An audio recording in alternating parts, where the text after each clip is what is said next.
Hi, my name is Sue Srawell. I live in London, England, but my roots are firmly based in North Yorkshire.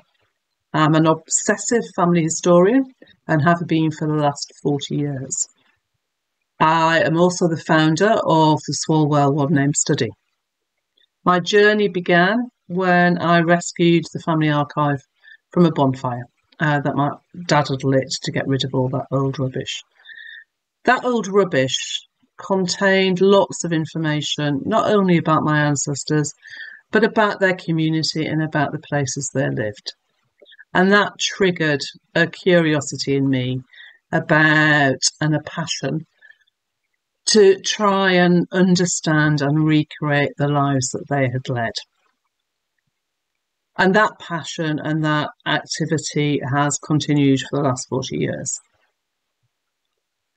In that time, I've looked at all sorts of records in England to find little snippets of information about individuals and to pull them together, pull those snippets together, layer them to try and get a more holistic picture of their lives. But I'm not going to talk to you about all the record sets I've used in my talk. It is about one of my favourite sets for discovering some great stories, and that is Chancery Records.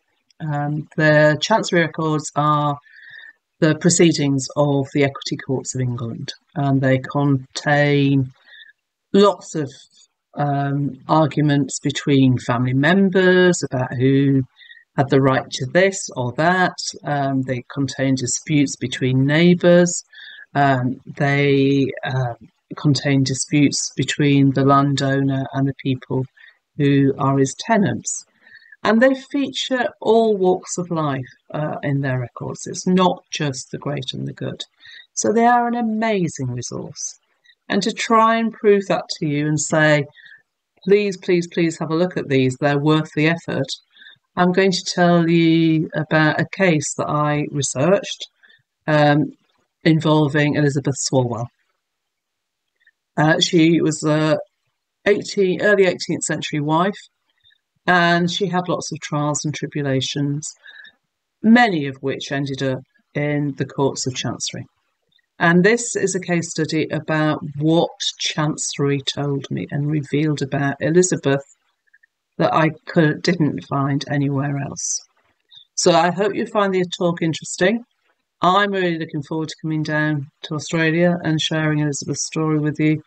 And I look forward to seeing you at what I'm sure will be a really great conference. Take care.